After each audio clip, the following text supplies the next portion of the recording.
There's one quote in my family. It's my favorite quote: gentle pressure, relentlessly applied.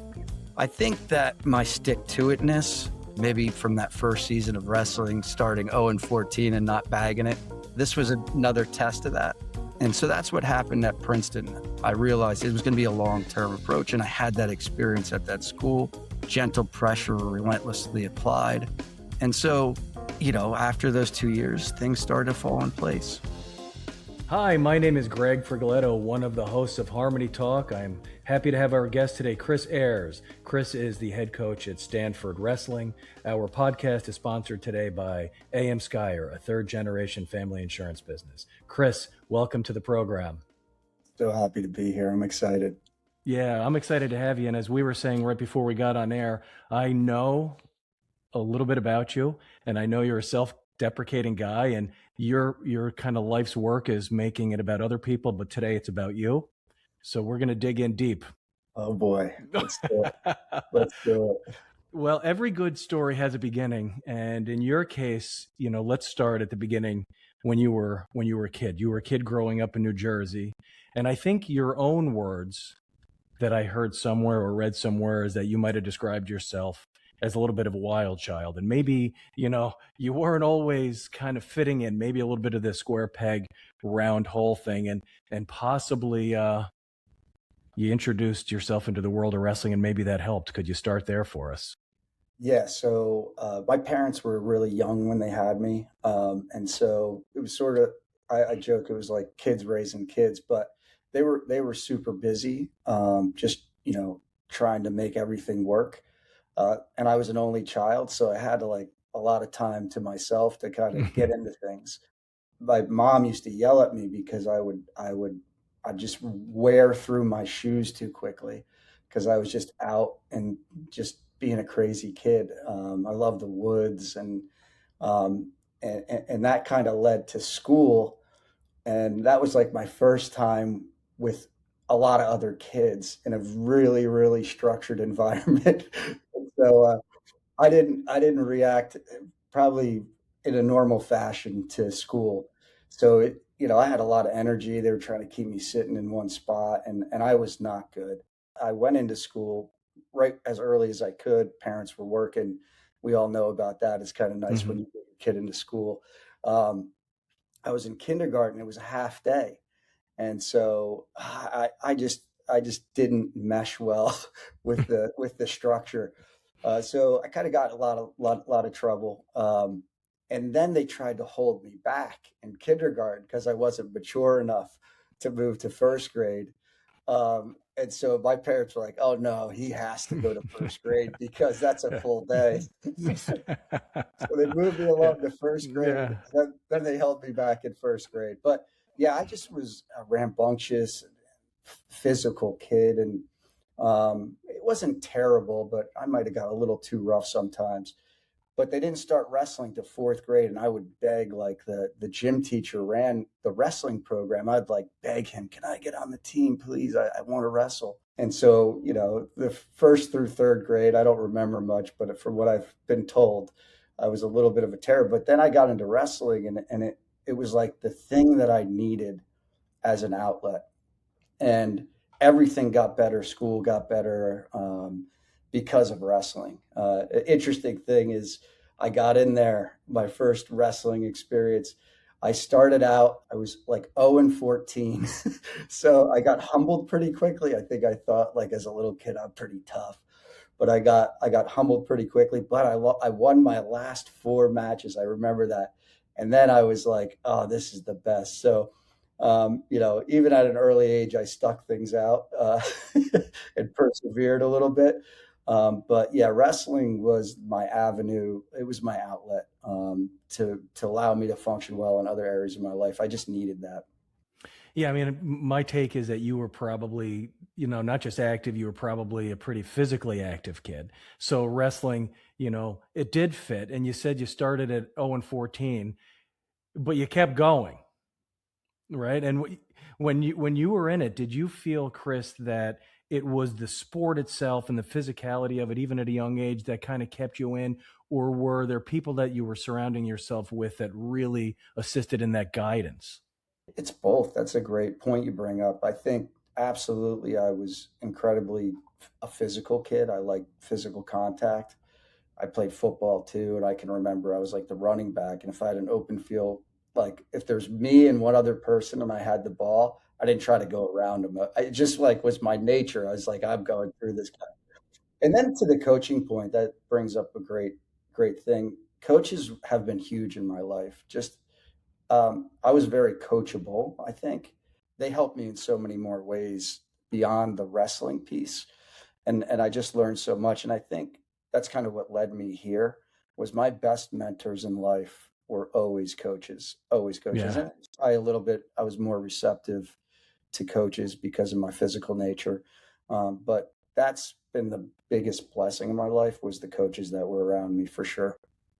Yeah, I've always thought that athletics, obviously you learn a sport and maybe it could be, fitness for life sort of mentality, but the transitional and formational nature of being in a sport when you're surrounded by role models and adults who care is a game changer. And for you, clearly, that was the beginning of what was going to be something that would be a lifetime's work.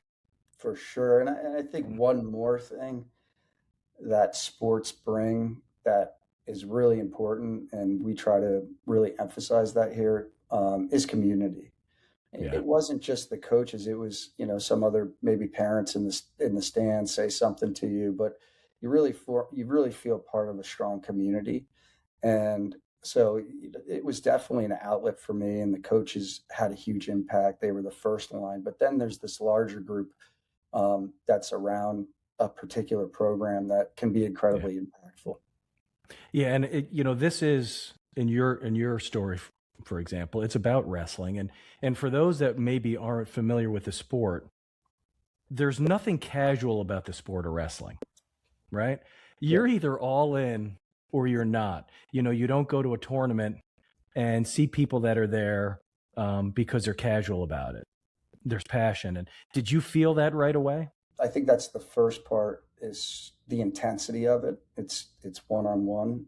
But I love that. That was the main thing was I sort of, maybe it's an only child thing and kind of how my first years in life were sort of me entertaining me. But yeah, I think it was that individual aspect, the one-on-one, like I had control. And that really drove a lot of the character traits, my positive character traits. I learned very young that like if you work harder than somebody, that can give you an edge. Like really, really young. That was the equation for me. It was like I just looked around. I was like, I'll just work harder than everyone, and then Right. I'll be good, like really good. Yeah. And then wrestling provides you with the feedback because it's one-on-one. So you tend to get a lot of positive feedback because of your hard work. But on the other side of that, it's incredibly devastating when you think you've done the right things and then it's one versus one and it doesn't work out. But there's so many great lessons to be learned there for sure. And for more wrestlers than not, their last match of a season or a career is a loss, right? But there's the inspiration to keep working hard and to keep doing better. But for you, it obviously worked out, right? So you went from this rambunctious younger kid who got into wrestling early into, I think, Blair Academy. Is that correct? So I went to Newton High School, public school for 4 years. And then I did a PG year, which is essentially repeating your senior year. I did 1 year at Blair. And that was really transformative too. But so I got a little extra year in there, which I needed. Well, and then from there, you go on to Lehigh University.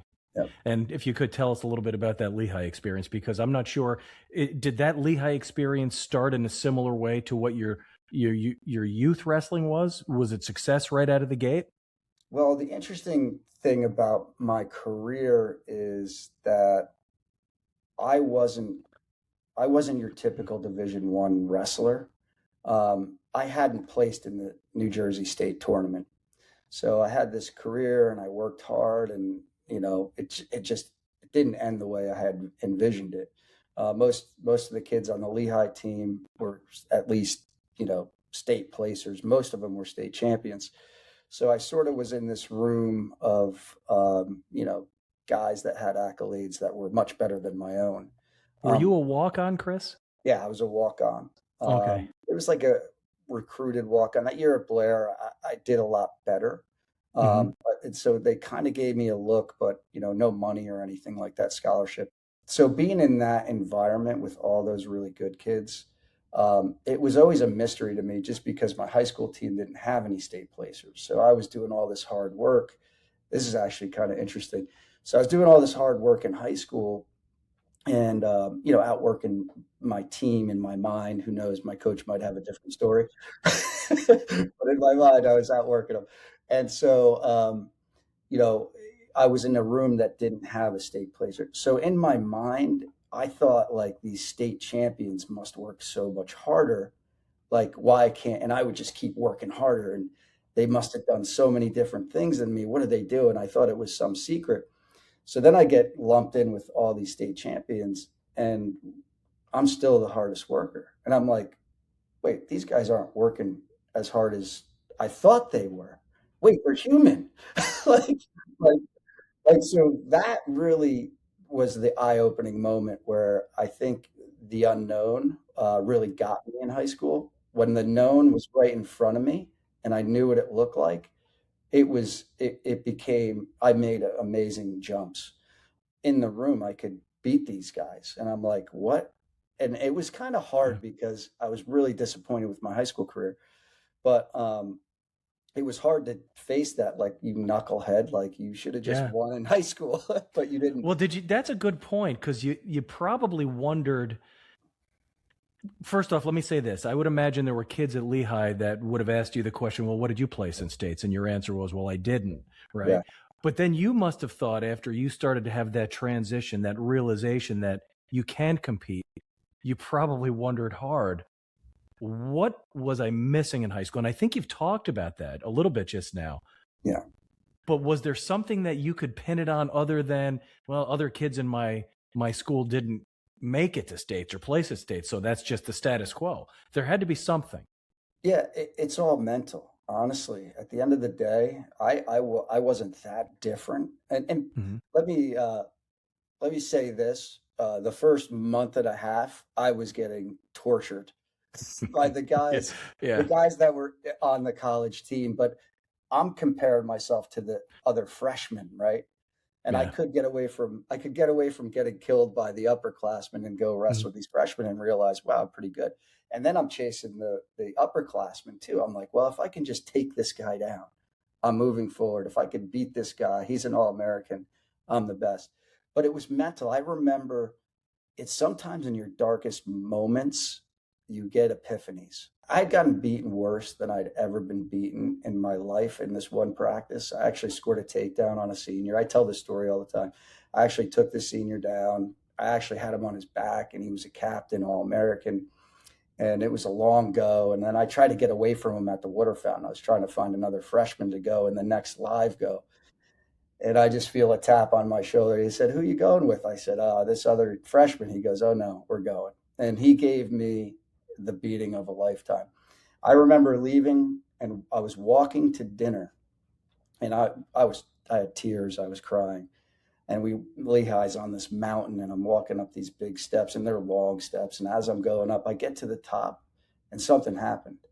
I just said, I'm never, ever, ever going to let that happen to me again. No matter what, I don't care how many points someone scores. I quit in that go, to be perfectly honest. I said, I'm not a quitter. I'm coming back tomorrow, and I'm going to fight. And it changed me. And I see that with my team. They make these big jumps, and you never know when they're going to happen, but it's all a shift of perspective and mentality, I think, because everybody's pretty good. So a little bit of a loss. Do you think that upperclassman, senior, or maybe All-American had a point in that beating? Do you think it was more just about hazing the freshman, or was it more? There was a point, and it was high. You were a freshman. I'm the king of this room. And I know this because I became that person. Who gave those beatdowns. But I joke about that right now. As I said that, there was always a lesson to kind of control someone and dominate them. And you're just trying to get it out of them because it's in them. It's in them. So I don't think there was any sort of malice or anything from him. It was just part of that process that you go through in D1 wrestling. Back in our day, I think the separation between a high school and a college kid was a lot different. Kids can come in now and compete, but he was proving a point, but he was also trying to make me, get to the next level. This is what it's like. I'm showing you. This is what can happen to you, and you either got to make it, or this is going to be your wrestling career through college. You better figure out how to fight. It's one of those buck up buttercup moments, and truly pivotal. So here you are, you have that experience, you're walking up a big hill at Lehigh, and you think that's not going to happen again. Well, as it turns out, I think I'm right with these numbers, Chris. 120 wins, 39 in a season, All-American, and that's really a lot to be proud of. You earned that. And as you were going through that experience, and you already alluded a little bit to the idea that the impact of coaches meant something to you. When you were finishing at Lehigh, did you already have that presence in a room, that level of maturity where it was pretty clear to you that coaching was going to be something you'd get into, because you went right in to coaching at Lehigh? Yeah, I didn't quite know it, just because it's hard to get into the game. At Lehigh, a lot of people went into finance, business, and I had done an internship I was a business major. I'd done an internship in finance, and I call it one of those great experiences you never want to have again. I hated it. It was like Excel sheets. I'm just looking at numbers all day. The money was good, but the second that internship ended was a little bit of a crisis, because I was like, I'm going into my senior year. I said to myself, I know what I don't want to do. Now what do I do? So that's when the thought of coaching popped in, but I never thought I'd be a D1 head coach. I did what anyone would do who wanted to get into coaching. I'm going to go into education. So I planned on getting a master's after I graduated, but and it led me to this, and I'm so blessed.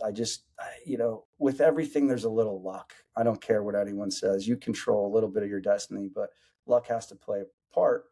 I'm right where I'm supposed to be. I mean, I was a captain 3 years. Every team I've been on for pretty much any sport, I've been the captain. So I think I had the leadership traits to be a good coach. I was very coachable.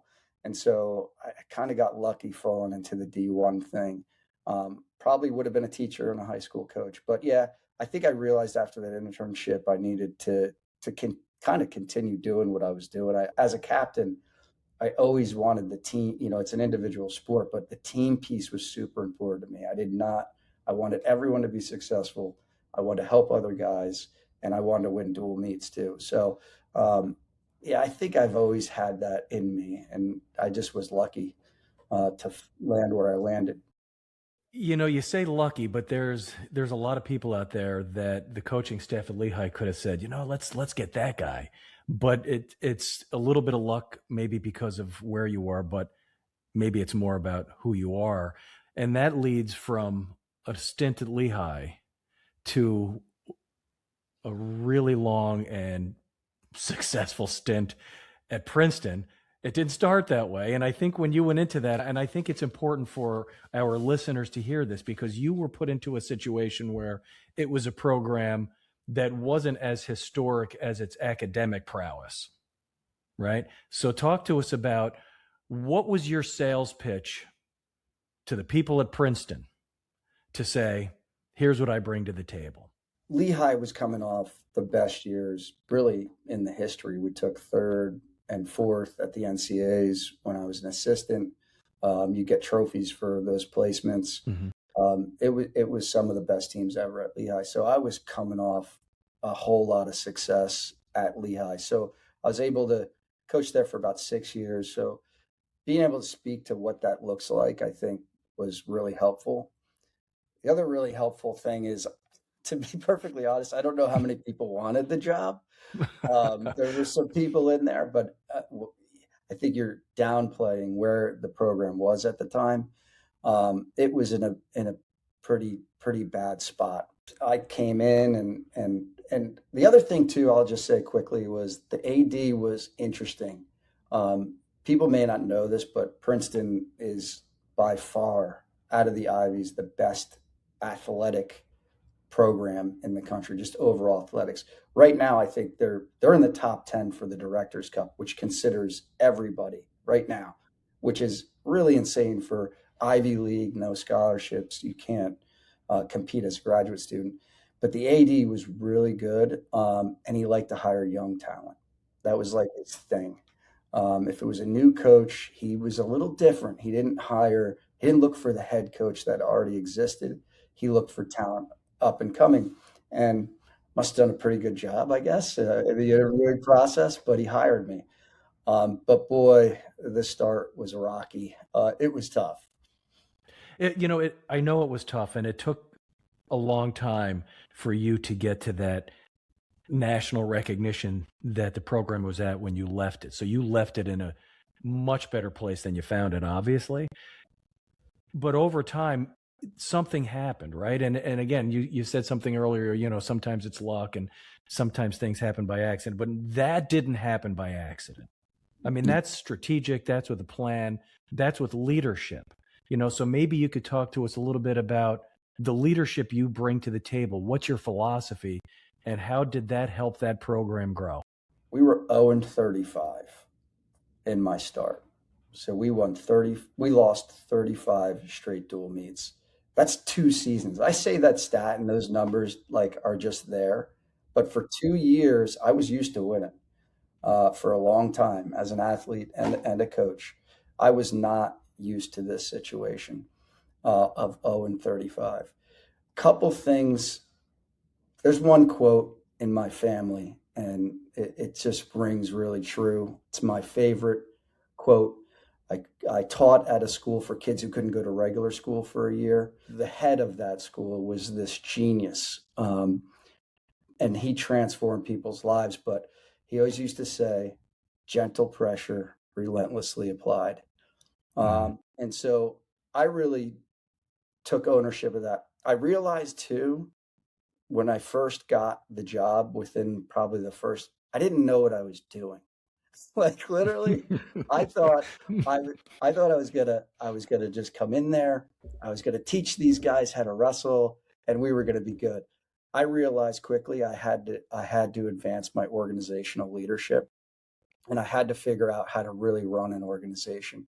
I had a little business background. Obviously, I went to business school, but I mean, unless you have experience, you don't really know. Yeah. So I think that my stick-to-itness, maybe from that first season of wrestling, starting 0-14 and not bagging it, this was another test of that. I get into things, and I think maybe delusionally that I can make them work. And so that's what happened at Princeton. I realized it was going to be a long-term approach, and I had that experience at that school. Gentle pressure, relentlessly applied. And so, after those 2 years, things started to fall in place. Did you, those first 2 years, have to start to find different metrics to measure success, to keep the athletic director and others in your lane and on your side? Yeah. So the other side of that is I'm incredibly positive. The greatest gift that you have as a human is you get to pick your attitude. You get to wake up in the morning and you get to choose.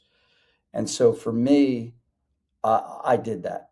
By the way, that whole school story, working at that school, that's a whole nother challenging story. But in that environment, I learned, one really powerful tool was go to the good model. So you take positivity, and then you take sort of this go into the good model, and you can use that to transform behavior. And so instead of, a guy screws up in a wrestling match, instead of a typical person thinking coach is like, we got to correct this thing. What I tended to do this is just an example of a wrestling technique. Man, if, we had a guy score a takedown and he did something right that we taught him, and we lost every match. I would pull that up on the video screen, and that's what we'd talk about. It wouldn't talk about how bad we were. It's like, look at this one instance of progress. This kid listened, and look what he did. He scored this takedown. We put a few more of those together, we win a match in the dual meet. We put a few matches together, we win the dual meet. And it was the same thing with the administration. It wasn't. There was some tough conversations, some real conversations about, hey, I need help. Like, this is not going to work. But a lot of it was like, okay, yeah, we're 0-35, but the last season, we got shut out every match. The next season, hey, we're winning matches.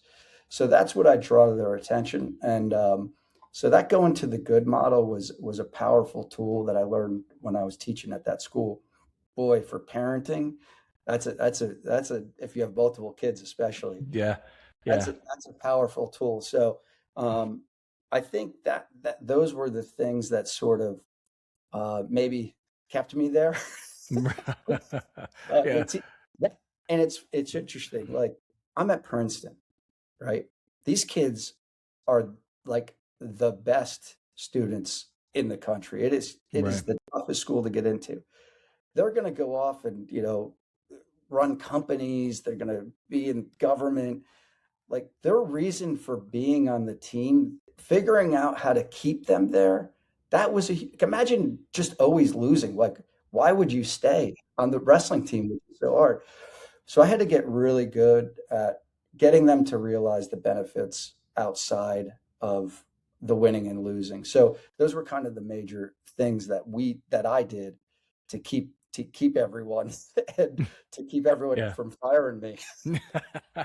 Well, you clearly didn't get fired, and you kept moving that in the right direction because you wound up being EIWA champions, right? And it just had real success. And just like, as it starts at Princeton, not very good, right? But it ends better than you found it. You have a long run, and then, you're wearing the shirt today proudly, and you should be. You find yourself at Stanford. Can you talk to me a little bit about that transition and what you bring to Stanford? It was amazing. I mean, the thing that I was there 17 years. We tell our guys, you got to get out of your comfort zone. That was just, I loved Princeton, but it was 17 years. I needed to get out of my comfort zone to grow. Yeah. So coming here was kind of nice because it's a start. I can do it differently. I can play with things that maybe were entrenched at Princeton that I couldn't play with. And so coming here has been amazing. Get a fresh start. I had a great team that I came into. Had to keep them all here in the beginning, which was difficult. But yeah, this past year we broke records, highest placement ever for the program, most All-Americans ever, and a freshman national champ. So things are going beautiful here. It's been so fun, but applying a lot of those lessons, building Princeton, same kind of big time lessons here. You talked earlier about your favorite quote that you learned as a kid, right? And I'm a guy. I love two things. I love T-shirts and I love quotes. I'm one of those guys. And I've been digging deep into some of the things that you've said over time, Chris, and it's T-shirt worthy. The quote I want to share with you, though, and our audience, is one that would be too big for a T-shirt, but I want to read and share the quote, and then maybe have you speak to it a little bit, because I think a really important message that I would want our listeners to have as takeaway is what you think the value of a sport and a coach and relationships can become. And this, I think, epitomizes that. So if you don't mind, I'm going to read it.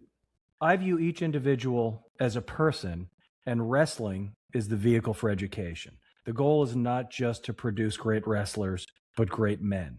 Men who can handle adversity, who can lead, who can serve something bigger than themselves. That has always been the mission here. Winning is the byproduct of doing that at a high level, not the starting point.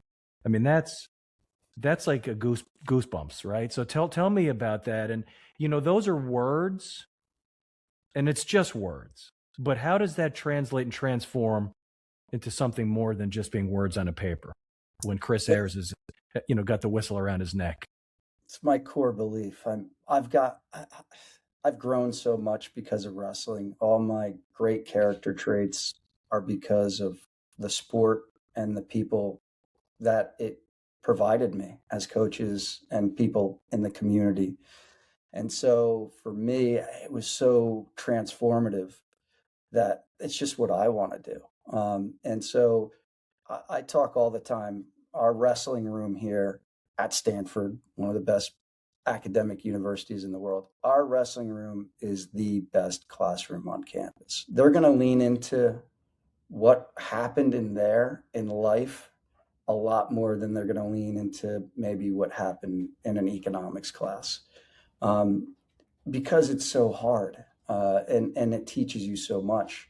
And I think it's important as a coach to never forget the reason that you exist is to change a life, to give them something that you got that helps them be the best man or woman that they can be. And so, yeah, I value that. It's what I live for, and I'm fortunate to continue to do it on a day-to-day basis for sure. Yeah, that's really profound. I'm very fortunate, Chris. I'm a co-chairperson on our local area sports hall of fame. And every year when we induct the class, we talk about their athletic accolades, but every one of them without exception has turned into productive, positive citizens, and it's not without having had athletics be a part of their history. And I think as we're having this conversation, I would want to say that I believe that athletics does play a critical role in creating what you're trying to do at Stanford. And when the right guy is driving the bus and you're the right guy, great things could happen. And when we were off air, I want to get this out. When we were off air prior to this conversation, you learned that we're about dreamers and doers. And you said you spent a life of dreaming. You have big goals right now, and Stanford has a lot to be excited about because you have a goal, and it's you think, and this is a real thought. You guys could be national champions. 100%. I've always been a huge dreamer. I set goals. I mean, I thought I was going to win the Olympics, right? And so, finishing high school, not placing in state, any normal person would say, this isn't adding up, but I still thought I could do it. And when you dream big and you go after it and you stick to it, if you don't quite reach that dream, a lot of really good stuff happens along the way. I'm still chasing a national title. I'm still chasing that Olympic goal. That I'm going to do it a little bit vicariously, but that team title, maybe that'll scratch the itch, and then I'll just move on to something else. But the reality is, like, I think it's important to have those dreams and to hold on to them tight. And when things get hard, persevere and stick to the path. And usually the stuff that happens in its wake are pretty awesome. Yeah, pretty awesome. And I know if we had more time, and we don't, we're going to have to close here in a minute, we could talk a little bit about the transfer portal and the impact that has on a lot of schools. And I was really impressed when I read that at Stanford, it was probably one of the only lineups in the top 10, 15, or 20 teams that didn't have a transfer in. And when I read about your athletes at the end of this past season, where I'm sure money was being thrown at them, they all seem to have a similar theme. And it was, we don't want to leave here. We love the culture. Right. And again, like we've said many times in our conversation, that doesn't happen by accident. Right. That's the work you've put into it. It's the leadership you provide. And I am really grateful that you spent a little time with us today to share your story and to hopefully inspire others to work hard and know that could result in something really good. It's been awesome. Thanks for having me. Hopefully we can continue the conversation down the road. Thanks for listening to Harmony Talk, where real people share honest conversations about facing challenges, chasing dreams, and turning those dreams into a reality. If today's conversation inspired you, I would encourage you to subscribe to our newsletter, HarmonyTALKpodcast.com, and there you'll find more stories of courage and reinvention. You can also tune into our Harmony Talk podcast social media at Harmony Talk Podcast, where you'll find other things that celebrate grit and vision. A thanks to our sponsor, AM Skyer, who supports Harmony Talk. AM Skyer is a third-generation family insurance business. And finally, I would really want to thank Chris Ayres for joining us today. Chris is the head coach of the Cardinal Wrestling out at Stanford. You could find more out about Stanford Wrestling at Card Wrestling. You can also learn more about Chris Ayres at Ayres157 and CoachAyres.com. My name is Greg Frigoletto. Thank you for joining us today. Until next time, keep dreaming, keep doing, and own your next chapter.